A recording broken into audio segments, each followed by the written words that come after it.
Uh, Welcome back to the International Marketing Strategy class. So in the last class, we have discussed about the objective or importance of international marketing to any company. Today, we are going to talk about nature of international marketing. So let us go to the slide where we are talking about the nature of international marketing. Okay. So here, first point which I have mentioned here is large scale operation. Okay, so what is this large scale operation is, which is related to why we are calling this as a nature of international marketing.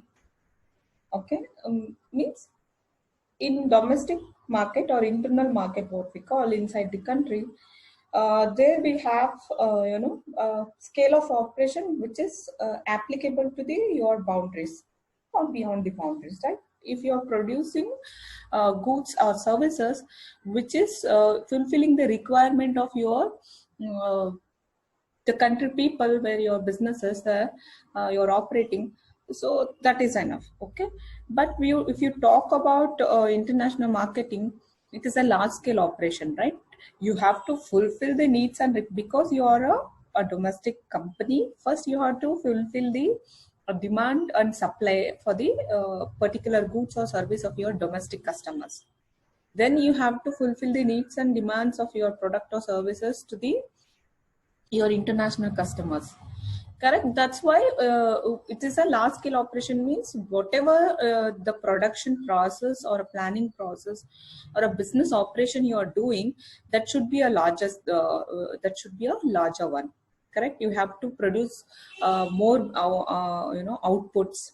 If you are a product manufacturer, if you have to give your more time. If you are a consultant, if you have to give more services, we have to produce more services if you are a service provider. Okay, so that is what this large scale operation means, because you're not serving only one country or a two country. Okay, you're going beyond your country's border and serving the customers of the different countries, and also you're going beyond the borders of your continent and selling the products to the different continental people. Okay, like always I give my favorite brand Coca-Cola. The large scale operation, I just want to give an example. I have shared that link also. If you have gone through with that example, that article, it would give many ideas about international marketing, how our international brand works. Okay, so the Coca-Cola is sold more in more than 200 countries. So that is the operation where this in which and all countries the Coca-Cola is operating. Means it is operating in more than 200 countries, and it is having a 42.8% of market share in the beverages. Okay, so the best example to give for this large scale operation is produces approximately 1.7 to 1.8 billion of Coke. It is serving 1 billion, not million. Okay, 1.7 to 1.8 billions of Coke is served or sold every day across the globe. So that is the large scale operation means. Okay, so you have to think about that when you're when we are talking about international marketing. So we have to think that they are not, it's not countable easily, uh, the market share which they are operating. It is not countable. Okay, was giving example of Coca-Cola, how much it is producing every day, how much it is serving. 1.7 billion of Cokes, 1.7 to 1.8 billions of Coke it is serving every day. So that is the example of large scale operation in any international for any international company. So when we are talking about international marketing, then we have to talk about that much large. Okay, it is not only limited to your domestic market, meeting the demands of your domestic market and supplying for them. Okay, next one is dominance of multinational. For this, I would give an example. If you are an automobile manufacturer, an Indian automobile manufacturer, think you have to compete with people who are, giant automobile manufacturer, which we call as a recognized automobile manufacturer, top automobile manufacturer like Germans, French, okay, Italians, Japan, American. So these are the people who are, whose automobiles are considered as a best automobiles, especially European countries like German and French. Those engines are very considered as a good engines, and Japan too. Okay, so see, this kind of, if you're an Indian automobile manufacturer, you have to face the competition from the other multinationals also. Okay, so you have to think about that before going to the entering into the this thing. I would give an example for here, that Cafe Coffee Day is Indian brand, right? So this Cafe Coffee Day has to face the competition when it went international and it started its outlets outside the India, because it was widely accepted by Indian people. Even though it is an Indian brand, it has given a lifestyle restaurant feel, and Indians started accepting that brand, and that brand has developed itself to an international brand, and they have opened many outlets outside the country. But they have felt that when Starbucks entered India, the proprietor himself, Siddharth himself, has said that I was pressurized when Starbucks entered India. That would give me a tough competition. Okay, so this kind of multinational level of dominance, what we have, when you compare the brand Starbucks to the brand Cafe Coffee Day, so there's a huge difference between the quality or the, or the countries, the market share where they are serving. There is a huge difference between these two. But the CCD could become like Starbucks if they would apply the strategies through which is suitable to international marketing brand. Okay, so this is the dominance of multinational. You have, if you are a company which is growing international, you have to face the already established brand. Like CCD is growing, it has to be faced competition from a established brand like Starbucks. Okay, so this is how the dominance of multinational could be explained in the international nature of international marketing. Next one is international barriers and trade blocks. So about the students, particular point, we will be discussing more on this in coming days. So to be precise and simple, there are many trade blocks like EEC, LAFTA, okay, ASEAN.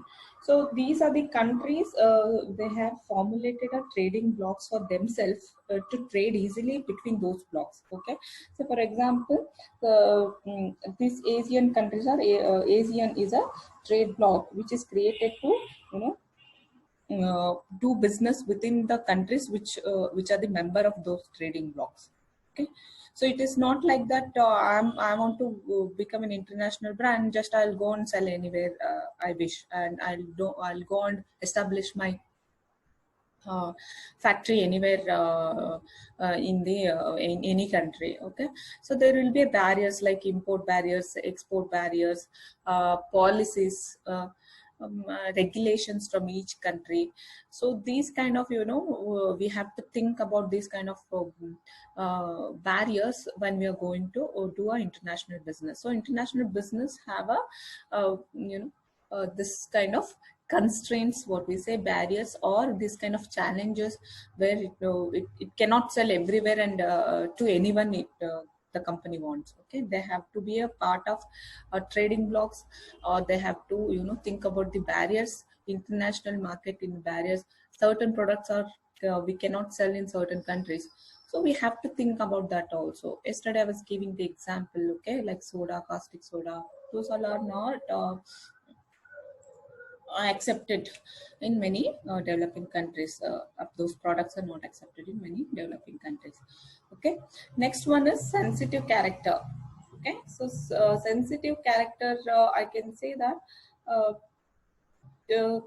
companies have to think about the race, religion, which is followed by each country, the cultural background of the each country. So it is not like if you do some mistakes in the domestic market, it would have been forgotten and easily forgive by the customers. But international marketing is not like that. Okay, so because you have to face many legal obligations, so we should not hurt the sentiments of any people, and we should think about their cultural, societal, educational background, their race, their religion. So we have to think about this, all those things before going to the international marketing. Okay, I would like to give an example here. You all must heard of PETA. Okay, this is a animal rights protection act. What we say. So this uh, they are the environmentalist organization. So what they have done is, being a, such a being a vision and mission of that organization is saving environment and having this thing. But what they have done is in US, they have advertised and posted their billboards everywhere uh, with a fat woman. Okay, with a fat woman saying that save whales, because whales are endangering species.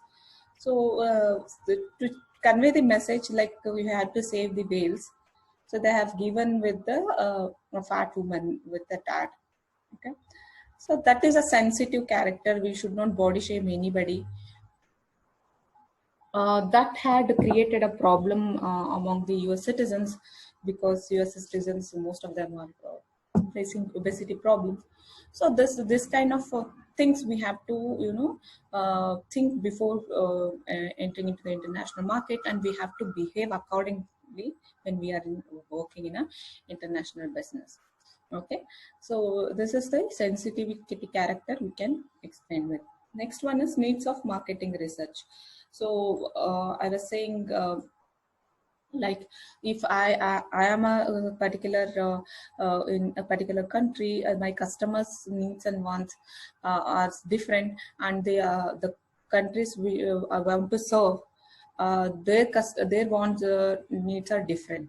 Okay, so if you are thinking about, I have matched the needs of the my domestic customers, so that this might be a similar needs outside my country also.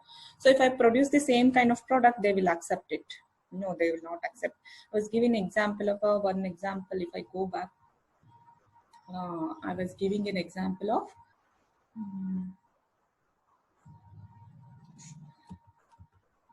I was giving an example of this Nissan, how it has failed in my previous classes. Okay, because they have not done a proper marketing research here, as that US natural climatic condition does not support the kind of engine which they have, manufactured for the Nissan cars. Okay, so what they have done, because US is a cold country, they have not done a proper marketing research, where they have ignored to consider the or natural environment or a climatic condition can also be a adverse effect to any product. Okay, so if the marketing research would have done properly, they would have positioned and marketed this product, modified this product according to the climatic condition of that particular company, that is United States. So here they have failed, right? Here they have failed. So this is how the marketing research plays an important role in marketing research plays an important role in identifying the needs, wants of the customer, and it requires huge fund. Though it is required huge fund and a particular department to carry out it, but without a marketing research about that particular country, we cannot match the taste and taste of the particular customer, or needs of the particular customer, or what kind of modification is required, what kind of upgradation is required, what is not accepted by the particular market segment. We have to do the research. So without any research, if you launch the product, if you start selling the product, that will become a flop show. Okay, so your product are going to be your sales are going to be badly affected. Next, use of advanced technology. We developing countries are not technologically that much advanced. Uh, to produce certain kind of products, we always import products, especially in automobiles if we talk, medical facilities if we talk. So this kind of products we always, and whatever electronic goods we say, nobody prefers developing country brands. Okay, we all prefer the Western country brands.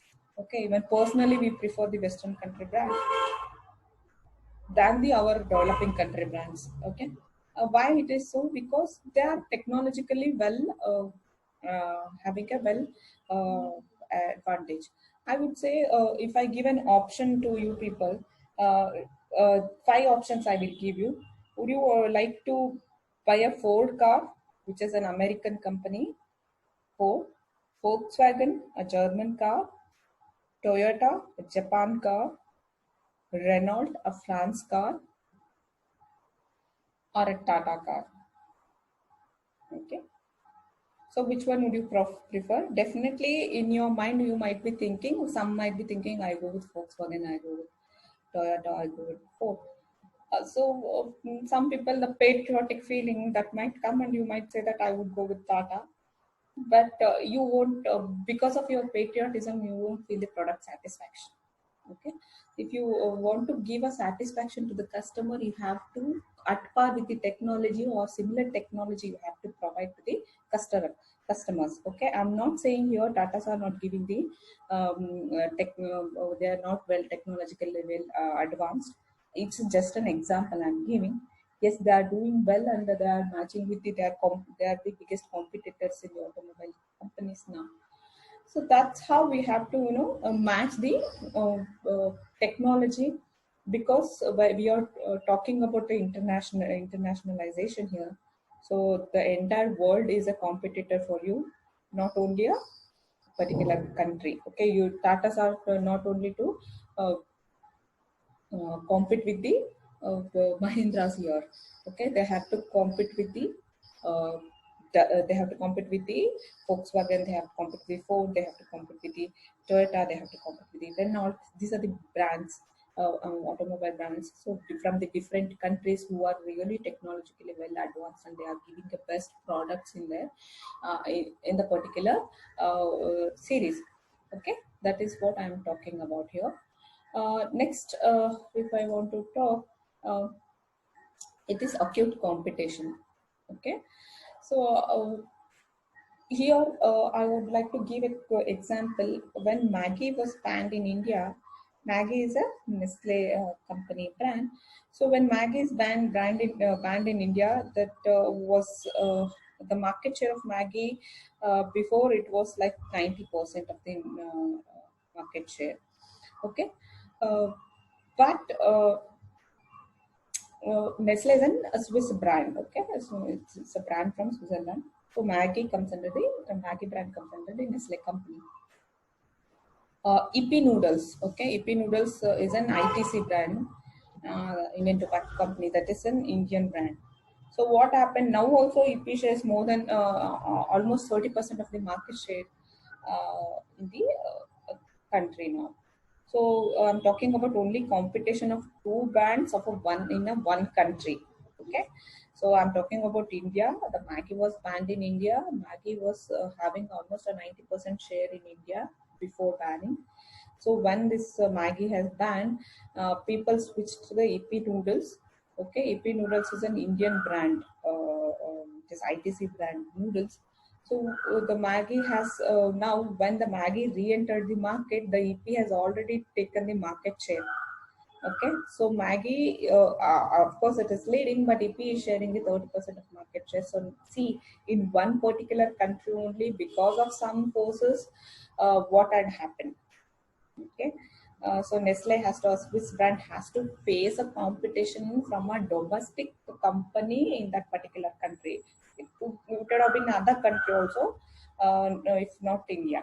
Okay, so we have to think about the competition there. Okay, it's like I was selling dominance of multi brand of multinational. Nestle should be competed with the Cadbury. It is not like that.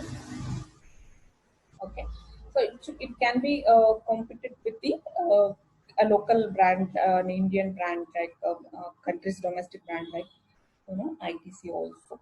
So we have to think about the competition here. Okay. Next is a specialized institution.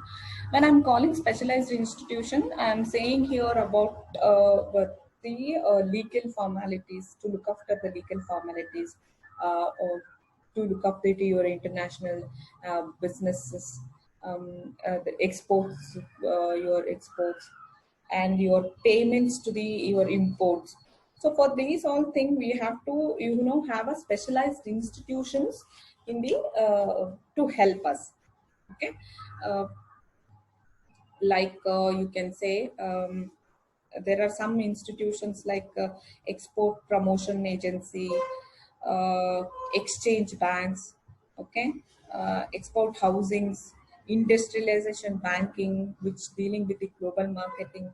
So these type of helps we have to acquire from the institutions where our payment is made at a time where our product can be exported at the correct time, and we are receiving the payments, or we are if we are facing any legal obligations. Okay, at that time, when we are logistics were going through a marine route, their export houses will be there to help you at the docks.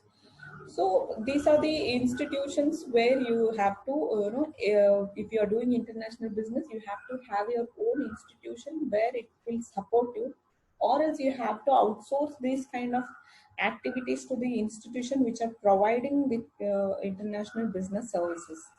Okay, so when you're your first time going international, it is difficult for you to have your own institution which can help you in all these aspects.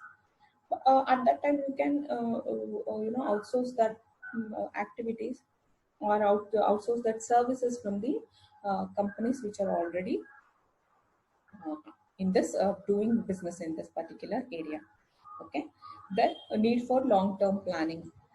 Here we are talking about when I'm talking about international marketing, it is not like this year my production is more, I'm sufficient, and I'll export it. It is not an agriculture product where you have grown in a green revolution, you have grown wheat more and you have exported that year, and then from next year or not, so your farmers are not working, your country farmers are not working, your rains are not happening, so that's why you are not. So it is not an agriculture product I'm talking about. If you are we are done with stocking, large scale operations, dominance of multinationals, international barriers and trade blocks, then sensitive characters in the international market, need for research, marketing research, then we have talked about the advanced technology, as well we have talked about the acute competition. Okay. Now, and we were talking about specialization, specialized institution. Only 2 points are left out now. That is need for long-term planning. So when we are talking about internationalization, we should think about the long-term planning. I was telling, like, it is not like we grow more grains to this year, so that's why we are exporting that to the country which is required.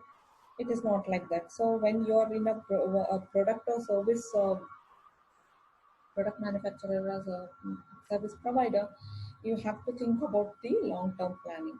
Okay, so that's why we were saying when internationalization or multinationalization we are doing, we have to have the subsidiaries in the particular country where we are operating. We have to have hire people to manage our international business in the international country where subsidiaries are there. We have to think about the market share, improving your market share. You have to think about the competition. So it is a long-term planning. International marketing is a strategic planning. It is not an operational planning. Like today, for this quarter, we are planning it, and it is over. It is not like that. When you are planning for an international business, it should always be a like how you vision your of a company or vision of a company. So internationalization should be a part of your vision of the company. It should be a part of your mission of the company, so that my how to improve my market share over the period of time. Today I'm entering into the market in 2020, means in 2050 or in 2025, where my how much market share I have to have, what kind of product expansion I could have in this particular country. So in the country, whether I'm starting with all the region which is covered in the country, or in a particular region I'm starting, and I have to improve, I have to expand it to the every other regions of the country. It is you should be having a long how's the investment is going to flow, how the fund should be managed, what is the payments, receipts and payments we have to think. So about everything you have to think. Okay, it is not only about marketing. So it's a long-term planning. It is not a short-term planning or an operational planning, or it is only restricted to a particular year, only in exporting business, who are only in exporting. They think like this year the production is much. So how much, instead of producing 10, we have produced 12, extra 2 we would export. Next, if you produced extra 3, you export extra 3. If you in another year, if you produce 8, you won't export itself. So this is not how it is going to happen. When you start exporting, you have to think about what is the needs, what is the expectation, how much demand is coming from the international market.